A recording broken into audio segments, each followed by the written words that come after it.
Permission देने वाले हाथ अब वो सब पीछे रहेंगे।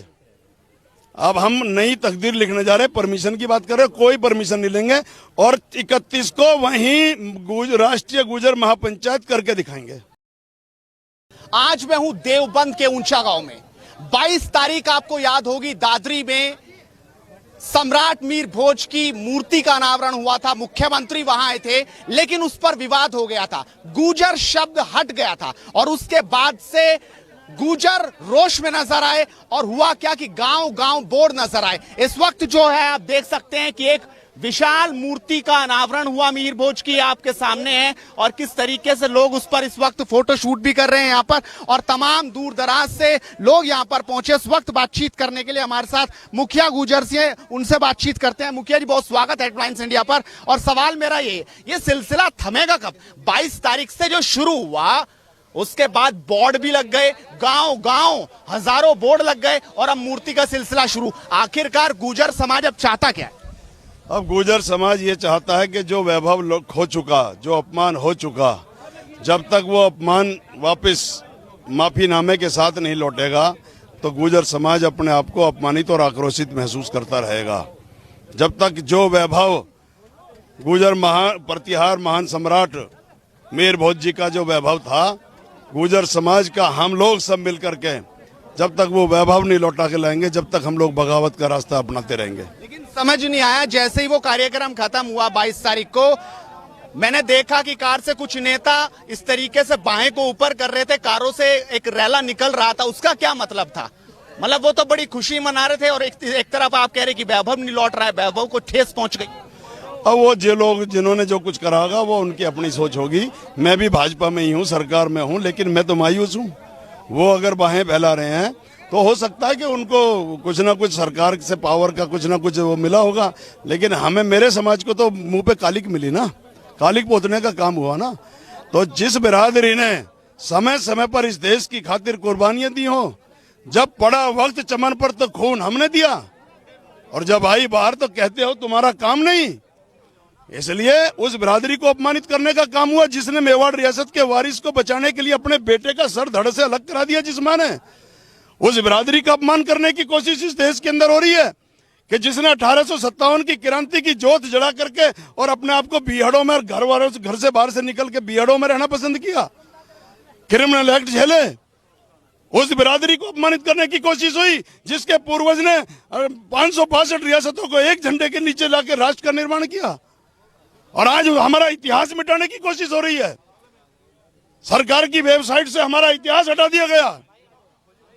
अब नहीं रुकने वाले हम लोग। लेकिन आप कह रहे हैं कि प्रशासन से तो हम निपट लेंगे, आप अपनी मुहिम को जारी रखें। बड़ी पंचायत का भी आपने ऐलान कर दिया, लेकिन सवाल यही है कि जिस तरीके से कुछ लोगों पर वहां मुकदमे दर्ज हो गए, आप यहाँ पर भी कुछ हो गया तो बचाएगा कौन उनको?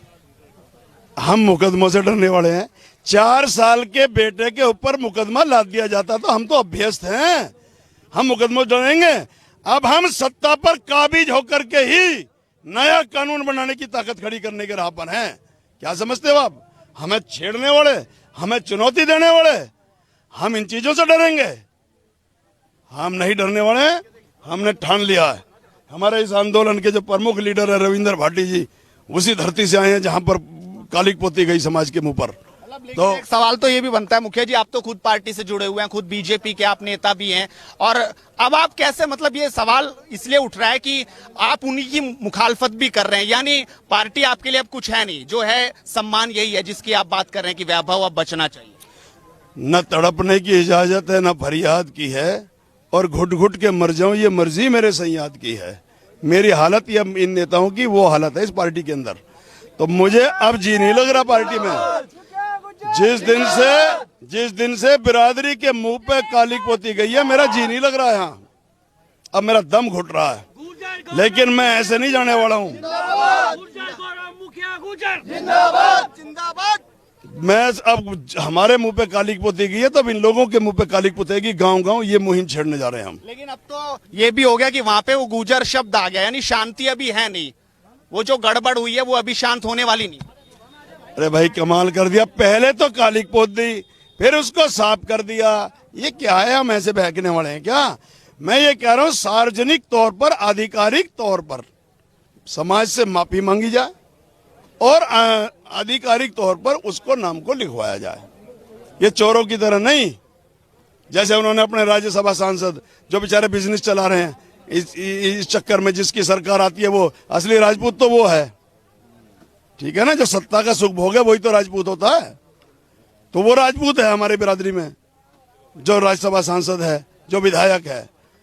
बाकी ये जो दूसरे राजपूत है जो हमें गाड़ी दे रहे हैं वो तो हमारे भाई हैं। अब 31 अक्टूबर को आपने महापंचायत का ऐलान कर दिया, परमिशन ले ली कि नहीं? परमिशन, फिर वही बात, परमिशन देने वाले हाथ अब वो सब पीछे रहेंगे। अब हम नई तकदीर लिखने जा रहे हैं, परमिशन की बात कर रहे हैं, कोई परमिशन नहीं लेंगे और 31 को वहीं राष्ट्रीय गुर्जर महापंचायत करके दिखाएंगे। प्लान क्या रहेगा उसका? प्लान, अब वो पंचायत का मतलब होता है उसमें किसी विषय पर चर्चा करके भावी निर्णय लेना। तो वो भविष्य में क्या निर्णय होगा वो सारे लोग हैं, हमारे अध्यक्ष हैं अंतराम तंवर जी, हमारे रविंद्र भाटी जी हैं, हमारा वो श्याम सिंह भाटी है वकील, बहुत बड़ी लड़ाई, हमारे यहाँ के और बहुत लीडर हैं, सबसे सलाह मशवरा करने के बाद ही हम अगली रणनीति बनाएंगे। ऐसे अभी तक मैं अभी आधिकारिक तौर पर नहीं बोल सकता।